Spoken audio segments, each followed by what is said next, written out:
Juste avant que la vidéo commence, tu dois absolument savoir que tu peux récupérer une formation gratuite Assure ton bull market comme un pro et en plus de ça un accès VIP au contenu exclusif.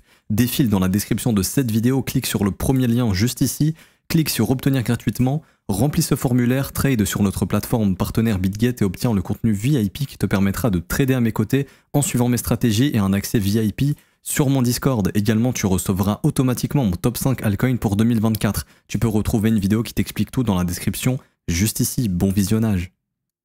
Bonjour à tous, j'espère que vous allez bien. On se retrouve pour le je ne sais plus combienième épisode du Versus. Donc aujourd'hui on fera Solana contre Ethereum, il est énormément revenu en commentaire. Et je trouve que c'est un Versus qui est assez intéressant. On va pouvoir analyser les deux assets, on va comparer les tokenomics, l'inflation, on va comparer également un petit peu, pas vraiment le fondamental, mais les narratifs qui pourraient se déclencher, que ce soit sur l'Ethereum, sur le Solana.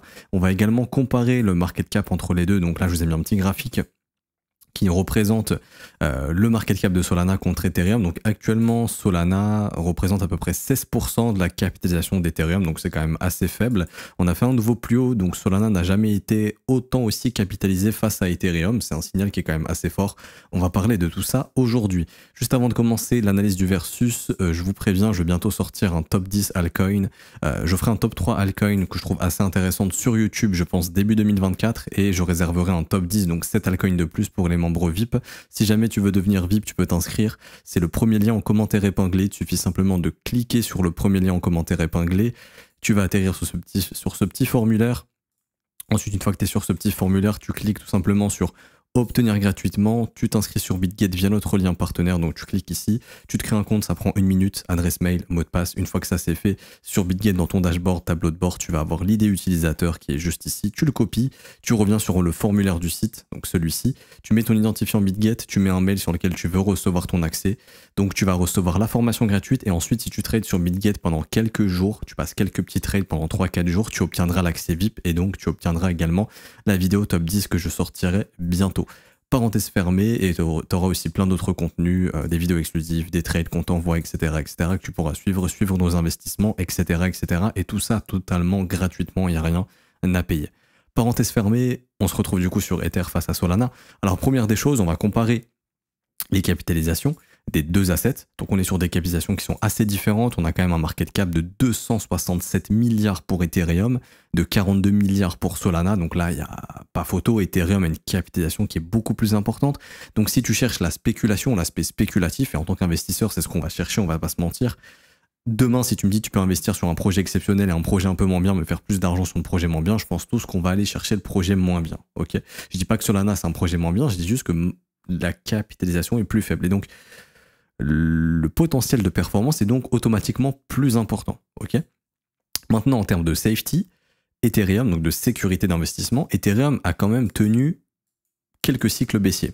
Il a connu un cycle haussier de 2016 jusqu'à 2017, puis il a eu un cycle baissier de 2017 jusqu'à 2020, baissier puis transition comme on le voit dans la formation gratuite, un cycle haussier en 2021, puis un nouveau cycle baissier. Donc il a un peu plus de bouteilles que Solana qui lui n'a connu qu'un cycle haussier et son premier cycle de baisse. Donc en fait Ethereum a déjà survécu à un cycle baissier, chose que Solana n'a pas fait.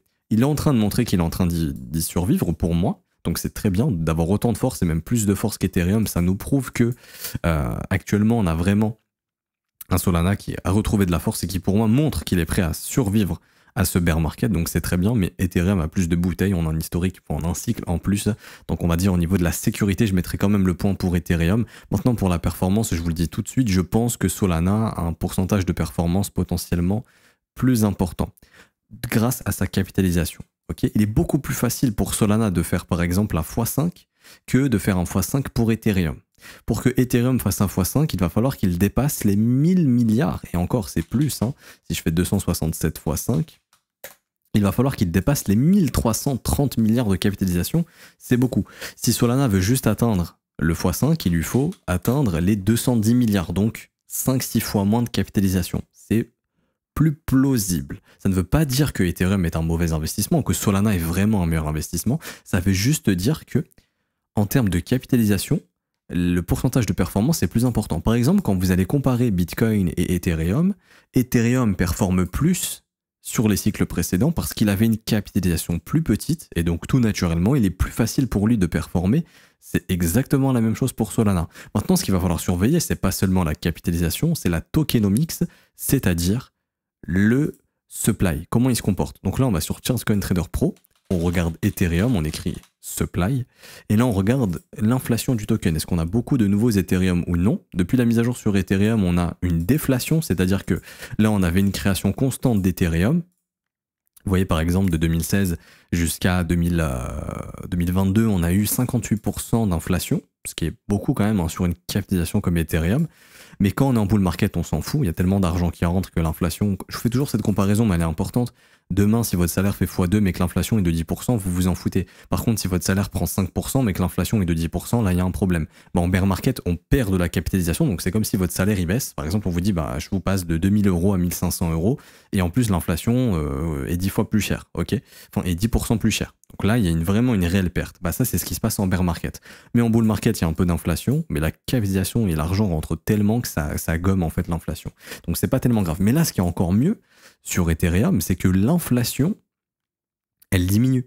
On rentre dans une phase déflationniste depuis qu'on a eu la mise à jour sur Ethereum et on crame des Ethereum en fait. Donc ça, c'est super. Et c'est ce qui fait qu'on a eu une déflation. Il n'y a pas beaucoup de tokens qui font ça. Hein. On a eu une déflation de 2% en l'espace de un peu plus d'un an. Donc c'est super. Il n'y a pas d'inflation sur Ethereum. Ça, c'est un point hyper bullish.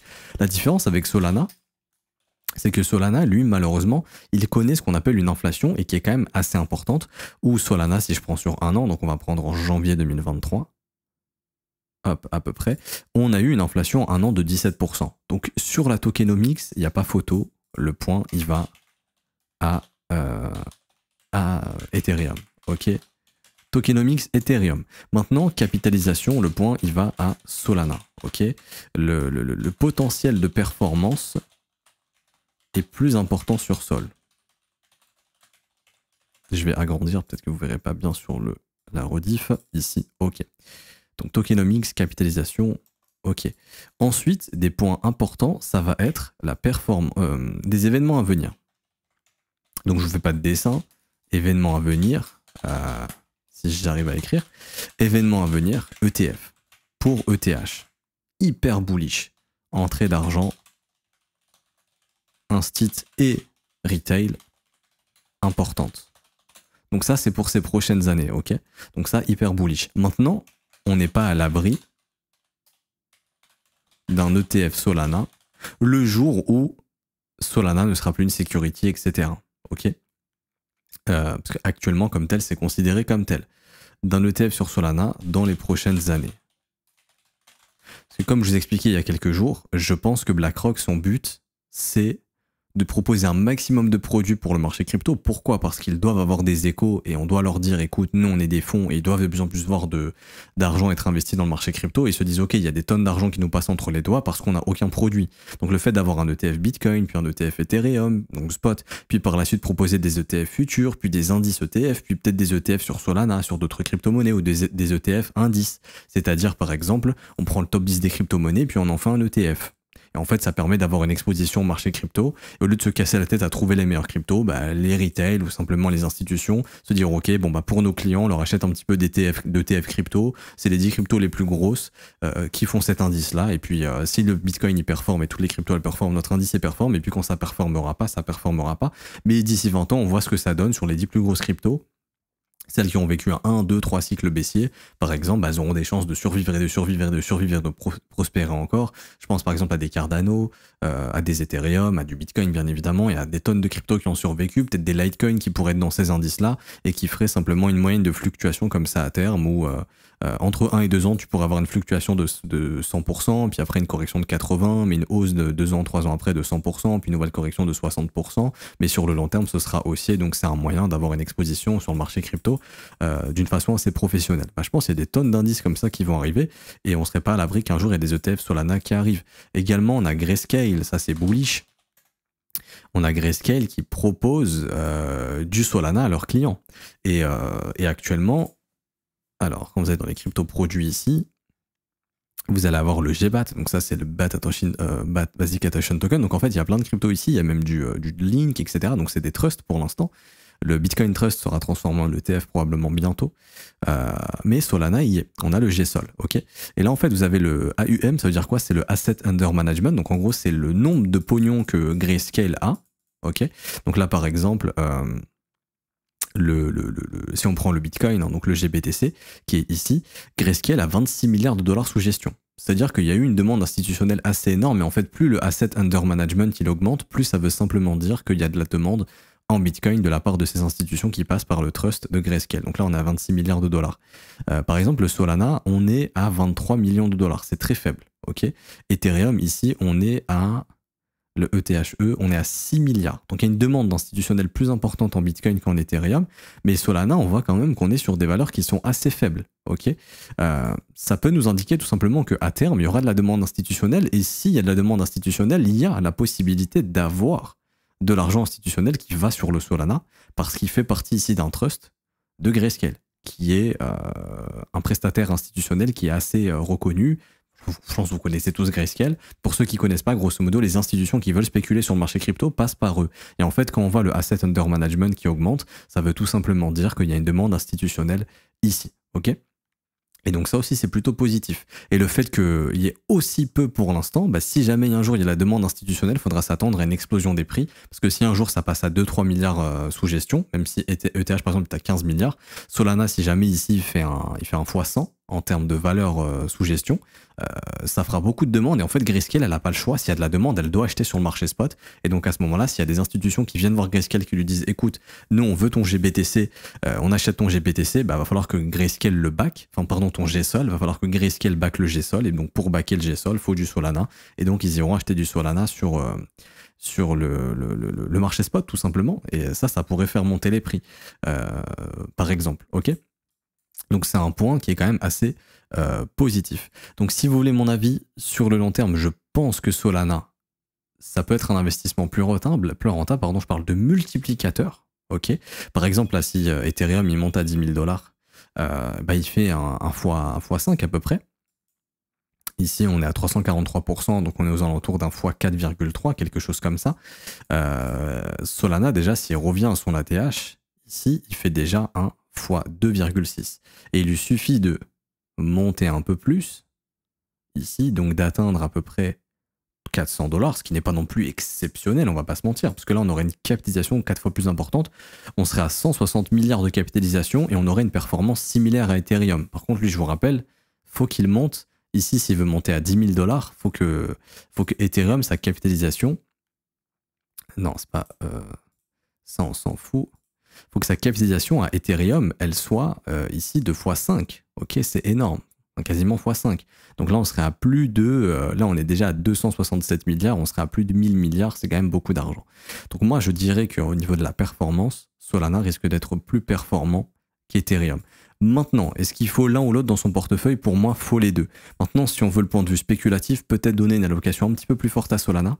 Et aussi une chose qui est hyper importante, qu'il ne faut pas oublier, c'est le timing. Le timing est super important en investissement. Et si vous voulez mon avis, je pense que, et donc là je vais sur le troisième graphique, je pense ici qu'on va avoir une correction sur la Solana dominance face à Ethereum. Donc là actuellement Solana vaut à peu près, et Solana est monté jusqu'à à peu près 20% de la capitalisation d'Ethereum, et donc là on a recorrigé jusqu'à à peu près 16%. Je ne serais pas étonné qu'on puisse rebaisser par exemple jusqu'à, peut-être pas les plus bas, mais on va dire, allez, on prend la moyenne ici. Hop, grosso modo qu'on puisse rebaisser vers 10% de dominance. Donc en gros, Solana vaut 10% de la capitalisation d'Ethereum et qu'ensuite on puisse retrouver de la force sur le Solana au cours du bull market parce que tout simplement il a une capitalisation plus faible et donc il y a besoin de moins d'argent pour le faire pumper, tout simplement. Pourquoi je pense que la courbe va baisser et que du coup Ethereum va performer un peu plus que Solana pour ces prochaines semaines? En tout cas, pourquoi ça risque d'être le cas? Tout simplement parce que ça, je peux retirer. Tout simplement parce que y a l'ETF d'Ethereum qui arrive probablement. Et je pense que là, Ethereum est pas loin d'une fenêtre haussière assez importante. On voit qu'il consolide beaucoup et que s'il arrive vraiment à s'installer au-dessus de ces sommets qui ont été cassés ici, donc grosso modo, je vais vous montrer toute cette zone en weekly. Ok. Si on arrive à s'installer au-dessus de cette zone en weekly, et peut-être qu'en mensuel, on a même des niveaux encore plus clean, bah voilà. En mensuel, c'est tellement plus clean. Voilà. Pour moi, tant qu'Ethereum se maintient au-dessus, je dirais, des 1950 $, il va pouvoir accélérer avec ce narratif ETF. Ok? Et tout simplement, il est au niveau des 38,2. Ici, vous vous rappelez la règle, quand on casse 38,2, il est assez fréquent d'accélérer jusqu'à 61,8. Donc ce serait une zone où le prix pourrait atterrir pour l'ETF d'Ethereum. Si jamais l'ETF Bitcoin est approuvé, bien évidemment. Donc si on casse 38,2, on pourrait rapidement se diriger vers les 3300. Donc ça, c'est déjà une performance du prix d'environ 46%. 46% pour Solana, c'est pas grand-chose. Mais Solana a bénéficié justement d'un narratif qui était que Ethereum c'est trop cher, les swipes c'est trop cher sur Ether, donc il y a beaucoup de gens qui sont partis spéculer sur Solana et sur la Solana Chain, et donc ça a été le narratif de Solana. Mais courant 2024, Ethereum va essayer de développer justement une solution beaucoup moins coûteuse, et quand ce sera le cas, Solana perdra potentiellement et peut-être un petit peu de son intérêt. Après, pour moi, Solana restera toujours un gros de ce marché. J'étais convaincu, même ici sur les plus bas, que Solana allait très vite reprendre, et ça m'a pas étonné de le voir énormément performer. Ici, je pense que beaucoup de gens l'ont enterré, mais je le vois facilement faire un ATH dans ces mois à venir, et c'est pour ça que je pense que Solana performera plus que Ethereum. Mais il ne faut pas enterrer Ethereum, et je pense que là, Ether a une fenêtre de performance, donc je verrais bien Solana consolider, et pendant qu'il consolide, Ethereum pumper en amont de son ETF. Donc rattraper un petit peu son retard qu'il avait eu face à Solana, mais à long terme, je vous parle d'ici 1-2 ans, c'est pas très long terme, mais je vous parle pour le cycle haussier de ce bull run, je pense qu'on aura une performance plus importante sur le Solana.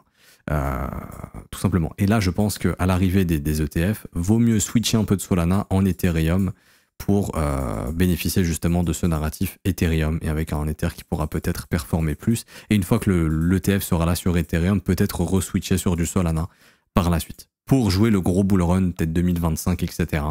L'année prochaine, avec un Solana qui performera plus, qui peut-être atteindra des capitalisations, je sais pas, mais si on prend en précédent cycle, Ethereum, la capitalisation qu'il a réussi à atteindre, c'était environ 500 milliards de dollars. Ça ne m'étonnerait pas que Solana puisse atteindre une capitalisation similaire.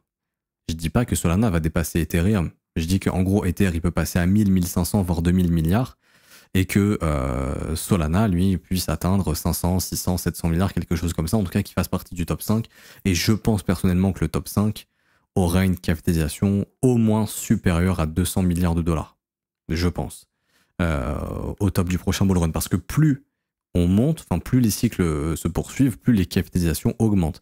Vous avez un truc qui est super cool sur CoinMarketCap, c'est le Historical Snapshot, je sais pas où est-ce qu'il est. Peut-être dans Product ici.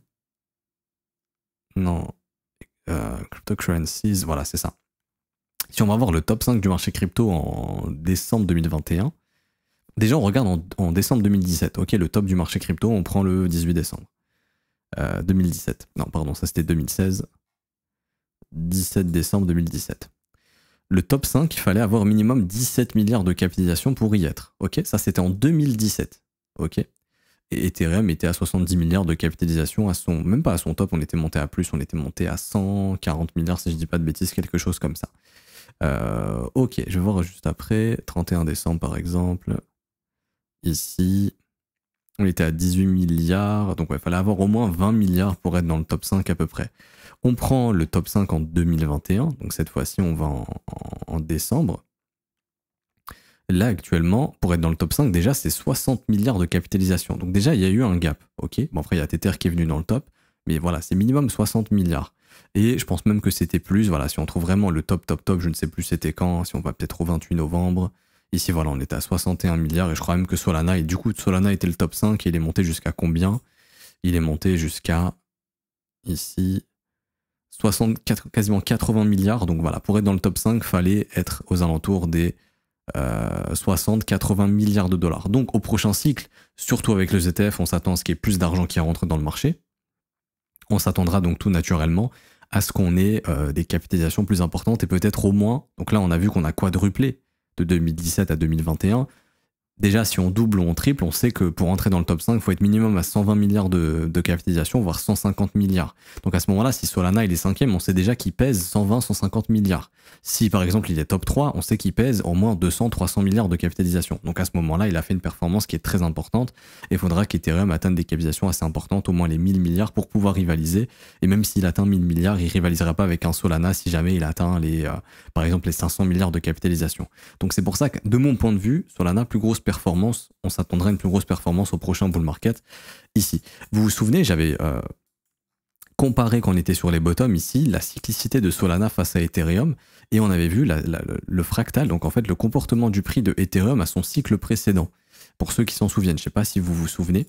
Et en fait, j'avais comparé et Ethereum, enfin Solana, se compare exactement de la même manière qu'au cycle précédent d'Ether. C'est-à-dire que Solana, Ethereum à son cycle précédent avait été très plat, tout comme Solana, ici. On avait eu un gros pump, W de continuation également, gros pump, grosse bulle, gros pump, grosse bulle. Ok, jusque-là, c'est exactement pareil. Ensuite, je vais zoomer un petit peu, je vais repasser sur un écran double, voilà, ce sera plus simple. Ensuite, on a eu le dump, ok. On a eu le dump, on a eu un gros rebond. Oups. On a eu le dump également sur Ether, un gros rebond. Et la capitulation finale. Capitulation finale qui est venue chercher sous les W de continuation. Et pareil, donc ça c'était sur Ethereum, et sur Solana, la capitulation finale qui est venue chercher sous les W de continuation. Ensuite, on a eu un graphique qui a été assez plat pendant plusieurs semaines, voire plusieurs mois. Ici, c'est exactement ce qu'on a eu sur Solana. Un graphique plat pendant plusieurs semaines, plusieurs mois. On a eu une première phase de pump qui a été moins forte sur Ethereum à l'époque. Là, ça a été plus fort sur Solana. On a dépassé légèrement le niveau. À l'époque, on s'était arrêté ici. Là, on l'a dépassé un petit peu sur Sol. Peut-être que c'est une petite déviation qu'on va la réintégrer. Donc là, le fractal reprendra en jeu. Et du coup, on s'attendra peut-être en 2024 à un repli de Solana, comme l'avait fait Ethereum, vers les bottoms. Donc, je sais pas, ça pourrait peut-être vers 25, 30, 40 $. Ce serait une excellente opportunité.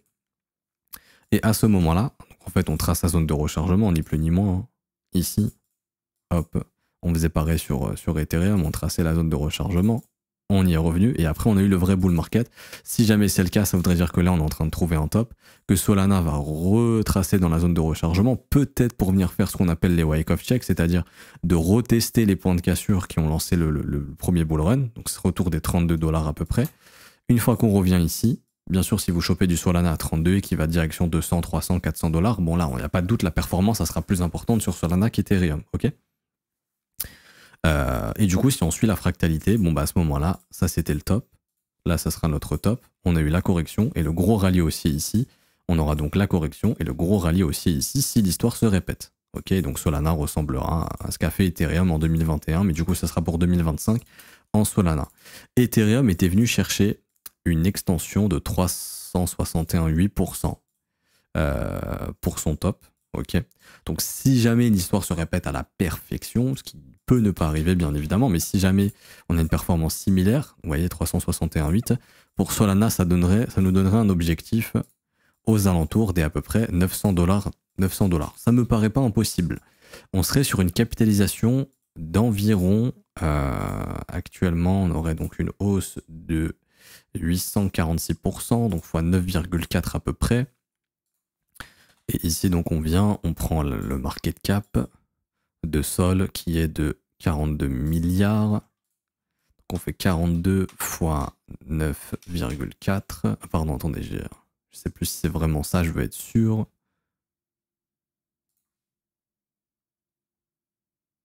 Oui, fois 9 à peu près. Et du coup, ça nous donne une capitalisation de 378 milliards. Est-ce que franchement, c'est abusé? Non. Pour moi, c'est vraiment pas abusé, honnêtement. 378 milliards, je trouve pas ça abusé. Sachant que Solana a accès maintenant à l'investissement institutionnel. Je crois pas que c'était le cas au précédent cycle, si je dis pas de bêtises. Je crois pas que Grayscale avait listé le GSOL. Je vais essayer de trouver quand est-ce qu'ils l'ont listé, si c'est possible. Quand est-ce que ça a été listé, ça?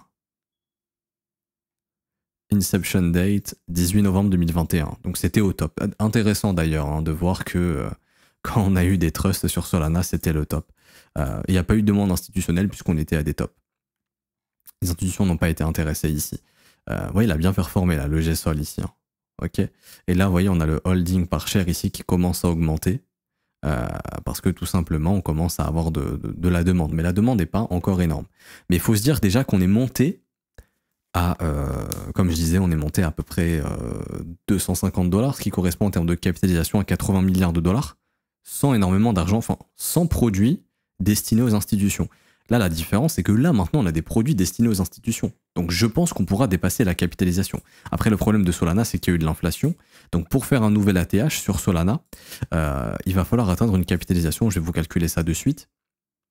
Avec le circulating supply actuel, donc il suffit simplement de multiplier, donc là vous voyez pas ma calculatrice mais je vous dirai les chiffres, multiplier le supply actuel, donc 43 023 7905, donc 430 millions de Solana, fois du coup, c'était combien, 250 $ à peu près, son top, ouais 260, donc je multiplie ça par 260, pour atteindre 260 $, va falloir retrouver une market cap de 111 milliards, donc grosso modo, 50% de plus que ce qu'on avait au cycle précédent. Bah oui, il y a eu 50% d'inflation. Mais, ce qu'il faut ne pas oublier, c'est que maintenant, il y a potentiellement, et c'est le cas, il y a des produits institutionnels sur Solana, ce qui n'était pas le cas. Donc on pourrait avoir une grosse demande au prochain bull market. Suffit qu'il y ait, je sais pas moi, une demande de 1 milliard, 2 milliards, 3 milliards du côté de Grayscale, bah, ils vont devoir acheter énormément de Solana sur le spot pour alimenter leur trust, et donc à ce moment-là, ça fera monter les prix. Et là, on voit actuellement déjà qu'on est monté ici, et jusqu'ici, sans qu'il y ait beaucoup de demandes de la part de Grayscale, ok, de la part de son trust. Donc si par la suite, les institutions veulent passer sur veulent acheter du Solana et qu'ils veulent passer, qu'ils veulent spéculer sur Solana, s'ils le font depuis le trust de Grayscale, ils pourront le faire énormément, et donc il y aura une grosse demande, et donc là, on pourrait sortir de ces capitalisations beaucoup plus facilement. Ok, donc c'est ce qui me rend bullish sur Solana à long terme, personnellement. Maintenant, si on fait un top là, début 2024 avec les ETF Bitcoin, je m'attends franchement à ce qu'ils reviennent entre 5, je vous dirais franchement entre 30 et 50 $, ça m'étonnerait pas du tout. J'estime que ce serait une bonne zone pour en capturer, et pour le holder, et pour le revendre sur une future montée, après avoir jusqu'au sommet, mais je pense qu'on pourrait monter facilement, franchement, entre 300 et 500 $, et après si on va chercher la tranche des 500 à 1000 $, c'est qu'on a une grosse euphorie et que bah, ce sera le moment vraiment de se casser du marché, et du marché global, hein, je pense des crypto-monnaies et de Solana, mais ce serait vraiment une grosse performance, à voir s'il ira chercher une performance aussi importante. Ok, maintenant je pense pour ces prochaines semaines, vaut mieux être exposé en Ethereum avec les ETF Ethereum qui vont arriver. Donc je récapitule, tokenomics c'est Ethereum qui gagne. Capitalisation, c'est Solana, parce qu'il a une capitalisation plus petite et donc il est plus facile pour lui d'être multiplié. Ok, le problème, c'était son inflation. Troisième événement à venir, c'est l'ETF d'Ethereum. Donc je pense que jusqu'à l'ETF d'Ethereum, je pense qu'après l'approbation de l'ETF Bitcoin, Ethereum va reprendre de la force parce qu'il y aura son ETF qui rentrera en jeu, donc son narratif, et donc je pense que Ethereum surperformera Solana à ce moment-là. Ok, et ensuite, à l'avenir, je ne serais pas étonné qu'on puisse avoir de plus en plus des ETF qui seront proposés de la part de BlackRock et d'autres fonds institutionnels. Enfin, BlackRock, ce sont les plus gros. Et que du coup, Solana puisse en faire partie. En tout cas, ça ne m'étonnerait pas qu'on puisse avoir des ETF sur les 5, 10 plus grosses capitalisations et que du coup, Solana en fasse partie. Et que du coup, si Grayscale arrive à convertir son trust en ETF pour Bitcoin, bah, ils arriveront à le faire pour Ethereum et puis ils arriveront peut-être à le faire pour d'autres crypto-monnaies si la SEC revient sur sa décision comme quoi Solana est une security et qu'on peut avoir des ETF dessus, on en aura probablement. Et donc ça aussi, ça pourrait booster les prix. Après, là, encore une fois, c'est vraiment beaucoup de spéculation pour le moment. Ok, c'est vraiment beaucoup de spéculation. Mais par exemple, vous voyez, pour l'instant, il y a plus de demandes. Après, le trust de Ethereum classique est là depuis plus longtemps, mais on a plus d'argent sous gestion pour Ethereum classique. Après, le trust est arrivé en 2017 que pour Solana. Donc déjà, ça m'indique qu'on va avoir de la demande institutionnelle et que les prix seront plus hauts que ce que c'est maintenant. En attendant, ça peut très bien passer de 120 $ à 40 $ et passer de 40 $ à 400 $ dans 1 ou 2 ans. Ok, donc voilà, je voulais vous parler de tout ça aujourd'hui. Pour moi, c'est hyper important de bien comprendre que Solana, il peut être acheté par des institutions, tout comme le Litecoin. Donc là, vous avez toute la liste sur Grayscale si vous voulez aller voir. Zcash, etc. Vous voyez, Zcash, il n'y a pas du tout de demande et le prix, il fait rien. Il va vraiment falloir surveiller le Asset Under Management ici de Solana parce que ça nous indiquera beaucoup vraiment beaucoup la demande institutionnelle, ok. Et là, je pense que Grayscale va devoir acheter du Solana, ok, et je finirai là-dessus. Pourquoi? Parce que là, il y a une hausse du trust qui est beaucoup trop importante. Il y a eu un premium qui est beaucoup trop important. Donc, c'est-à-dire qu'il y a une grosse demande, mais que Grayscale n'a pas assez backé son trust, ok. Donc là, ils vont devoir, quoi qu'il arrive, le premium, il est trop important, ils vont devoir acheter du Solana pour backer justement ici le trust et qu'on a un premium moins important parce que là, il y a un premium qui est beaucoup trop important ici. Si vous comparez les deux, par exemple, le Solana, il a performé depuis octobre, il a pris il a fait x5 à peu près. Si vous prenez le GSOL, ici, on est passé de 17 $ quand même. Allez, je prends depuis la même période, de 30 $ sur le trust à 200 $ ici. Donc on a une performance beaucoup plus importante. Ok. Et si je vous prends depuis le lancement du trust, ici, donc ça a été fait en 2023, on est passé de 17 $ à 200. Donc là, ça montre qu'il y a de la demande pour le trust de Solana, sauf qu'il n'est pas assez backé et du coup, il y a eu un premium trop important. Donc, quand les prix vont baisser, je pense que Grayscale va en profiter pour acheter du Solana pour backer son trust, parce que ça prouve qu'on réagit de cette manière, qu'il y a une grosse demande institutionnelle. Par exemple, si on regarde également le GBTC, on voit qu'il y a une grosse demande institutionnelle parce que là, le GBTC, il a carrément plus pumpé que le Bitcoin Spot. Ok. Et si vous regardez le ETHE, qui est le fonds justement le trust d'Ethereum du côté de Grayscale, ça a performé un peu plus que le spot, mais il n'y a pas un aussi gros décalage que Solana. Donc là, on a eu l'information qu'il y a eu une grosse demande institutionnelle en Solana. Ok. Donc ça, c'est un truc à vraiment garder en mémoire. Tout simplement. Je vois pas forcément d'autres choses à dire. Je vais voir s'il y a des unlocks de tokens.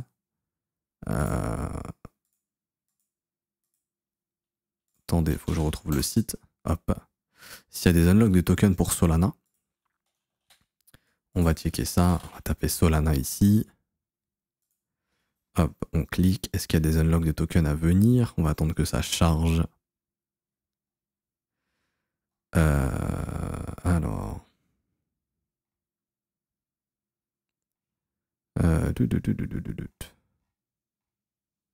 Non. En fait, il y a une inflation qui est croissante, mais il n'y a pas de gros unlock de tokens comme ça qui arrivera à ce moment-là.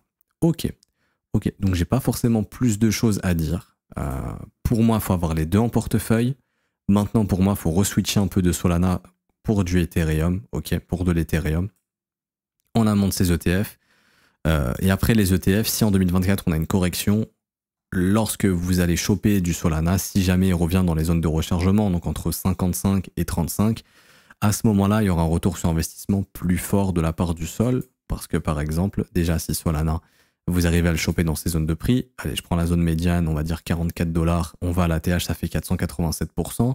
Imaginons, il y a le TF d'Ethereum qui le pousse jusqu'à 3000 $ et après il corrige en 2024 et on retourne, je sais pas, vers 1500, 2000 $. Pour revenir à la TH, ça fait ici 180%. Donc déjà, il y a déjà un avantage pour Solana à ce moment-là. Ok. Donc c'est pour ça que je pense qu'il y aura une performance plus importante. Mais comme je dis, il faut les deux. Et pour moi, c'est le timing. Il y a des périodes où Solana performe plus, des périodes où Ethereum performe plus. Maintenant, encore une fois, peut-être il y en a qui ont compris ça et je le corrige tout de suite. Je pense que Ethereum restera toujours devant Solana en capitalisation. C'est-à-dire que, actuellement, pour que Solana passe devant Ethereum, il faut qu'on vienne chercher 100% ici. Enfin, plus de 100%, 101%. Ok? Vous voyez, il y a du chemin encore pour que Solana dépasse Ethereum. Donc je pense que ça n'arrivera jamais personnellement. Je pense que Solana restera toujours derrière Ethereum. Il peut peut-être monter à 20, enfin peut-être à 25, 30, 40, même 50% de la dominance de Ethereum, mais je pense qu'il ne le dépassera jamais. Je pense qu'on n'aura jamais de flippening entre les deux. Je pense que Ether restera toujours devant. Mais en termes de performance, encore une fois, vu que la capitalisation est plus petite, ça peut permettre à Solana de performer plus. Ok. Donc voilà, je m'arrête ici pour aujourd'hui. J'espère que ça vous aura plu, que j'aurai répondu au maximum de questions. On verra en 2024 ce qui se passera. Je ne serais pas étonné qu'on ait des retracements en 2024. Hein. Après les ETF et qu'on aura de très très bonnes entrées très professionnelles dans les zones de rechargement pour éviter d'acheter vertical. Sur ces retours Wake of Check par exemple sur Solana et puis sur Ethereum, ça pourrait être autour des 1600, 1800 $ par exemple. Ça m'étonnerait pas si on y revient. Après si on y revient pas, on n'y revient pas. Hein. Si on a une grosse année haussière 2024, on fera avec, tout simplement. Voilà, si ça vous a plu, n'hésitez pas à laisser un pouce bleu, à vous abonner si ce n'est pas déjà fait, posez vos questions en commentaire, je pourrais peut-être y répondre dans un prochain Versus, peut-être lancer une nouvelle rubrique en début de Versus, réponse aux questions précédents Versus, en tout cas j'y répondrai en commentaire à l'écrit, ça serait intéressant. Également lâcher un pouce bleu, à vous abonner, et puis vous pouvez rejoindre la formation gratuite qui vous apprend tout sur la cyclicité, comment acheter, vendre au bon moment, je vous prépare aussi, enfin je vous ai donné un plan clé en main pour le bull market, donc c'est le premier lien sur le commentaire épinglé de cette vidéo. Obtiens ta formation et accède au VIP gratuitement. J'ai expliqué en début de vidéo ce qu'il fallait faire pour le formulaire, tout simplement. Vous faites ça et vous aurez accès à la formation, également au VIP, et je vous prépare aussi un top 10 pour les VIP en début 2024, pour moi les top 10 crypto qu'il faudra surveiller.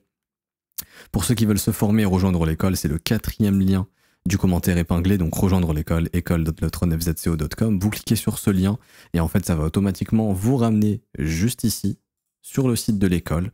Vous pouvez choisir votre abonnement, tout simplement. Ça commence à 49 € par mois, c'est sans engagement, vous pouvez annuler le renouvellement quand vous le souhaitez. Vous avez aussi les offres 3 mois, 6 mois et 12 mois. Vous avez également des réductions sur les offres 12 mois, 6 mois et 3 mois. Donc là actuellement on a 36% de réduction sur l'offre annuelle. On est à 380 € au lieu de 588.